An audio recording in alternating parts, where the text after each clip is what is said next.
नमस्कार। आज हम भगवत गीता के ज्ञान पर थोड़ी गहरी चर्चा करने वाले हैं। हाँ, वो ज्ञान जो सदियों पुराना है पर आज भी उतना ही जरूरी लगता है। बिल्कुल।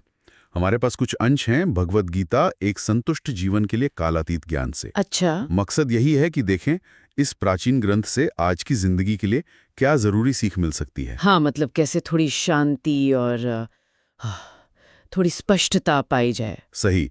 तो गीता में कर्म, डर पर जीत, खुद को जानना, कई बातें हैं। हाँ जी। शुरुआत करते हैं निष्काम कर्म से। एक बहुत मशहूर श्लोक है, स्रोत में भी है, कर्मण्याधिकारस्ते मा फलेषु कदाचन। हाँ, कि कर्म पर ही तुम्हारा अधिकार है, फल पर कभी नहीं। सुनने में तो सीधा लगता है, पर इसका मतलब क्या सिर्फ ये है कि नतीजे की परवाह ना करें? परवाह ना करें ऐसा नहीं, पर उससे बंधे नहीं। दिलचस्प बात यह कि जब हम फल से खुद को अलग कर लेते हैं ना, हाँ। तो कर्म करने में ज्यादा आजादी महसूस होती है। स्रोत कहता है कि इससे एक तरह की अंदरूनी स्वतंत्रता मिलती है। अच्छा, मतलब आप अपना बेस्ट दें, पर आपकी खुशी या दुख नतीजे पर निर्भर ना हो। बिल्कुल। आजकल तो हर चीज रिजल्ट ओरिएंटेड है ना। उस माहौल में ये सोच थोड़ी अलग है। क्रांतिकारी भी कह सकते हैं। और इसी से जुड़ा हुआ वो समत्वम का विचार है। सही है। हाँ बिल्कुल। सफलता हो या असफलता, सुख हो या दुख, उनमें समान भाव रखना। स्रोत में भी लिखा है एक ज्ञानी व्यक्ति सुख और दुख दोनों में संतुलित रहता है। पर यह मुमकिन कैसे है? क्या ये भावनाएं दबाना नहीं हुआ? नहीं, दबाना नहीं। मेरे ख्याल से ये समझने की बात है। गीता कहती है कि सुख दुख तो आते जाते रहते हैं, जैसे दिन और रात।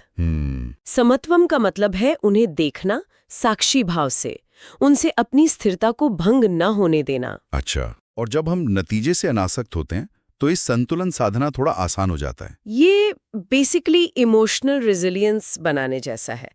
भावनाओं को महसूस करना पर उनके साथ बह नहीं जाना। ये संतुलन शायद तब ज्यादा आसान हो जाता है जब हम खुद को थोड़ा बेहतर समझे, मतलब अपना असली स्वरूप। हाँ जी। यहीं पर आत्मज्ञान की बात आती है। स्रोत याद दिलाता है, नयनम छिंदंती शस्त्राणि। नयनम दहति पावकः। आत्मा को ना शस्त्र काट सकते हैं, ना आग जला सकती है। बिल्कुल। तो हम सिर्फ ये शरीर या मन नहीं है, हम वो शाश्वत चेतना है। सही कहा। और ये समझ सीधे सीधे डर को कम करती है। हाँ, जैसे अर्जुन डर गए थे युद्धभूमि में। बिल्कुल। और कृष्ण ने उन्हें यही याद दिलाया। स्रोत में कृष्ण का वो आश्वासन है ना, जब मैं यहाँ हूं तो डर क्यों। ये जानना कि हमारा असली स्वरूप अविनाशी है, वो मौत और नुकसान के डर को बहुत कम कर देता है।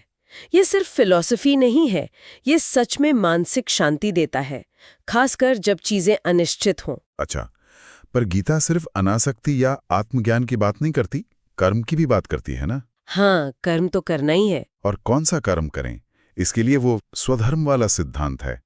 श्रोत कहता है श्रेयान स्वधर्मो विगुणः परधर्मात् स्वनुष्ठितात्। हाँ, कि अपने स्वाभाविक धर्म या कर्तव्य को ठीक से ना कर पाना भी बेहतर है, बजाय इसके कि दूसरे के कर्तव्य को बहुत अच्छे से करें। इसका आज के जमाने में क्या मतलब निकालें? इसका मतलब है अपनी असलियत को खोजना और उसके हिसाब से जीना। स्वधर्म मतलब वो काम, वो रास्ता जो आपकी अपनी प्रकृति से मेल खाता हो। मतलब जो आपके अंदर से आए, समाज या दूसरों की उम्मीदों के बजाय। बिल्कुल। स्रोत यही इशारा करता है कि सच्ची संतुष्टि तभी मिलती है जब हम अपने रास्ते पर चलते हैं, भले ही वो रास्ता मुश्किल हो या दूसरों से अलग। यहाँ तक कि अपने रास्ते पर असफल होना भी बेहतर है दूसरे के रास्ते पर सफल होने से, क्योंकि वो आपकी अपनी यात्रा है, आपकी अपनी सच्चाई है। तो हमने कुछ मुख्य बातें समझी। बिना फल की चिंता के कर्म करना यानी निष्काम कर्म। हाँ।